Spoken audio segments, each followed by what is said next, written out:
Hi, my name is T. Charney. Today I'm going to talk about prefabrication, and my case study is Capsule Tower by Kishore Kurokawa in 1972. So this picture over here is Capsule Tower, and it is obviously called Capsule Tower because it is a tower made of 140 capsules and assembled together. And it is mainly made of steel and reinforced concrete. So, the Nakajin capsule is actually a mixed-use residential and office tower designed by Kishore Kurokawa and completed in 1972.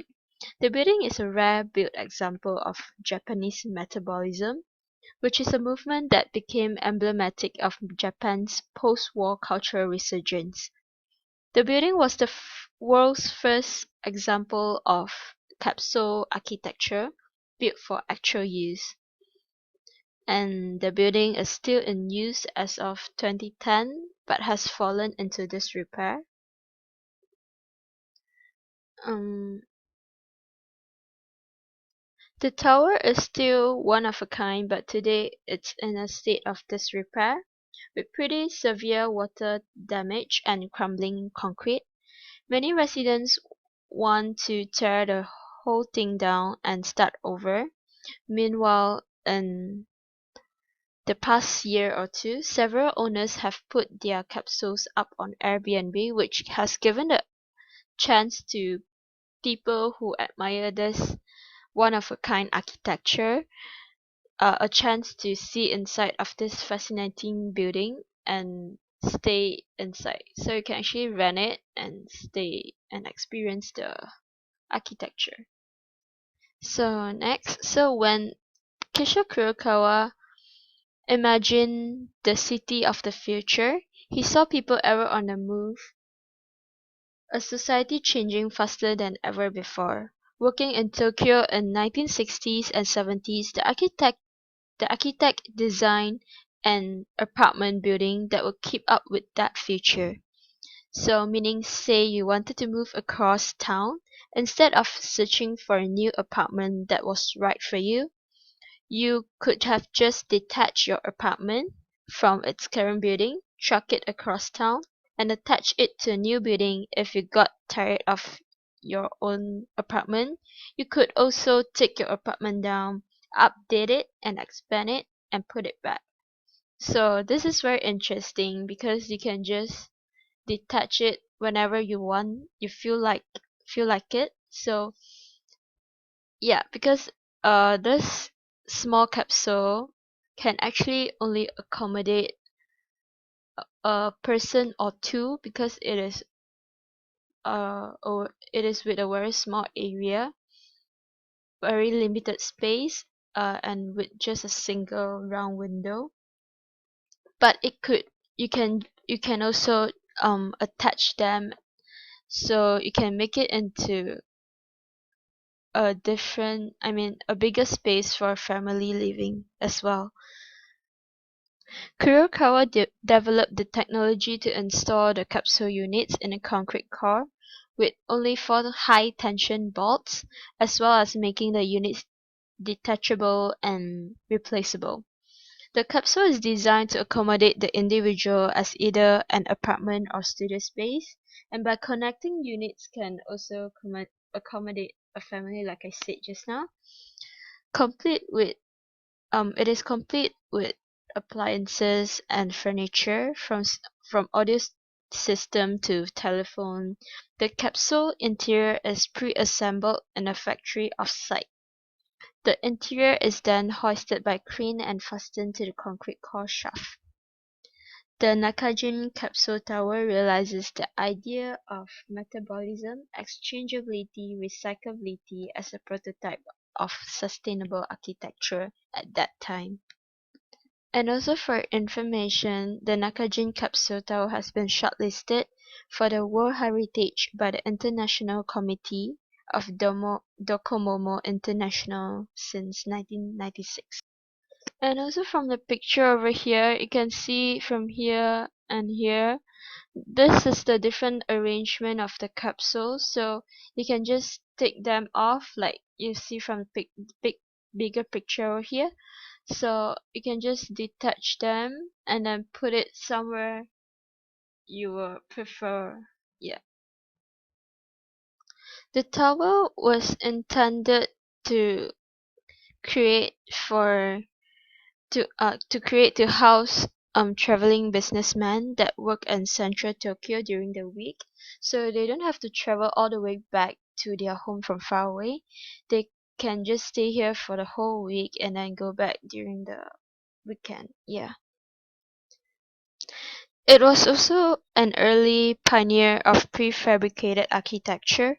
The capsules were manufactured at a factory about 250 miles away from Tokyo and then moved to the site and attached to the two central concrete and steel towers.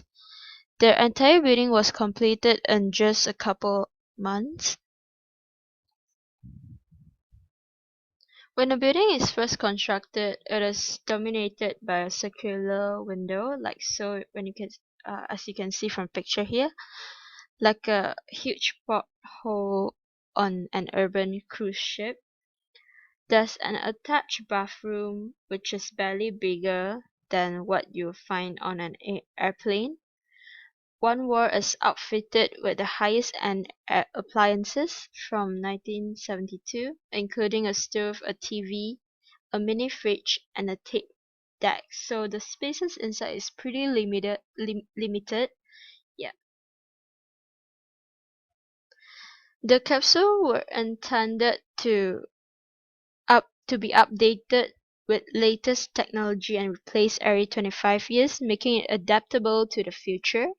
That is the whole idea when Kishore Kurokawa wanted to build this thing.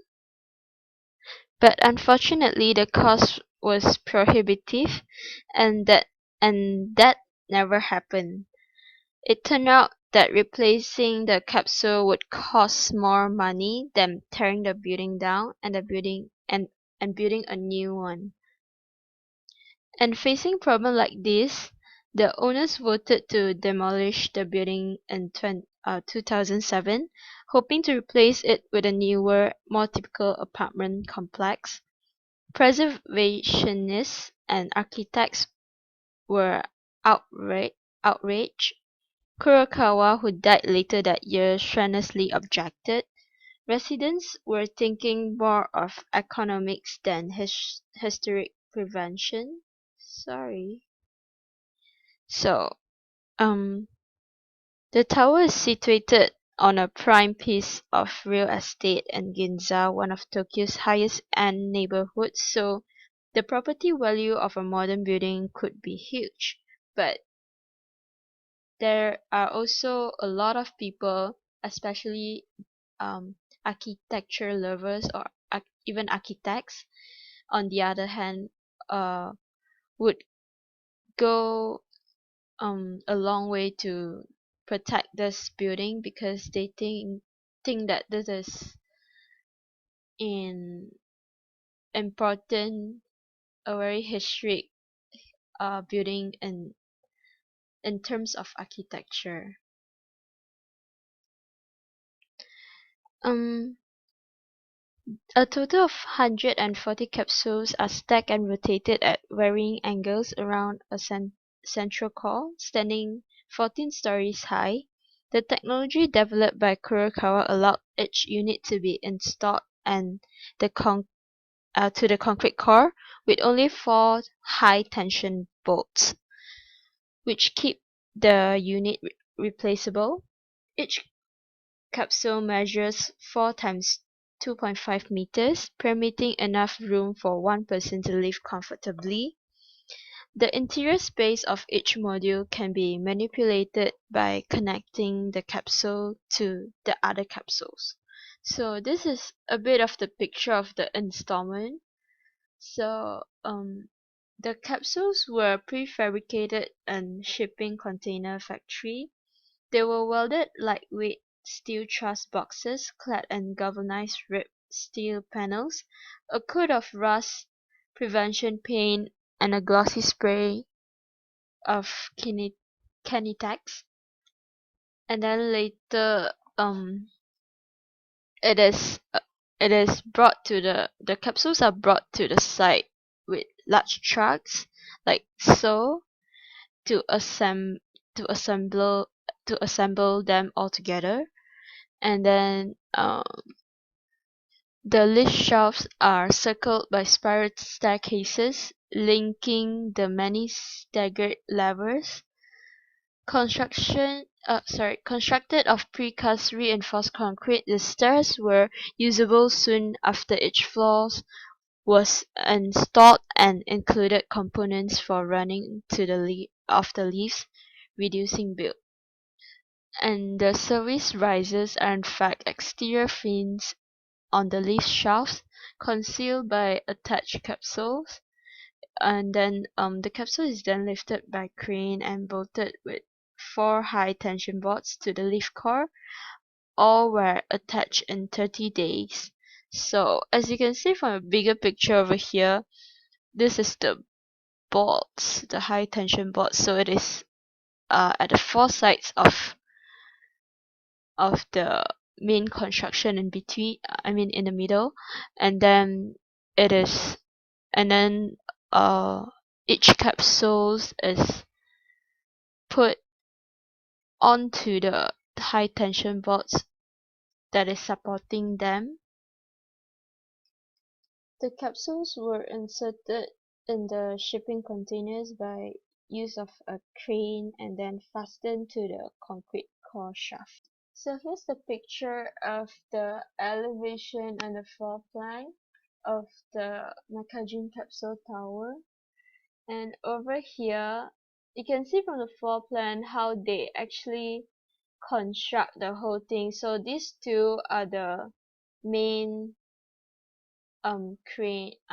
main steel, and then with 4 tension bolts, and then each capsule is hoisted into it like this. Yeah, so this is pretty much the arrangement of capsule, how the possible arrangement of the capsules in each floors. Yeah, and you can see from a smaller picture here, this is how they do it. Yeah, this is how they do it. And the picture over here, you can have the perspective view of one capsule. So the walking spaces is very limited. So on the wall here, it is the kitchen, the stove area, and then um this is your bed, and this more circular one is the circular window. This one is the bathroom. So from the picture below, you can see that this is the actual picture taken from the interior of the nakagincapsule tower. It is this one is the stove, the oven. Sorry, that's the TV, and this is the stove area. Yeah, and the circular window, the bed in a different direction. And this is pretty much how it looks like when a person lives in with very limited space. Yeah, that's it, I think. Thank you so much.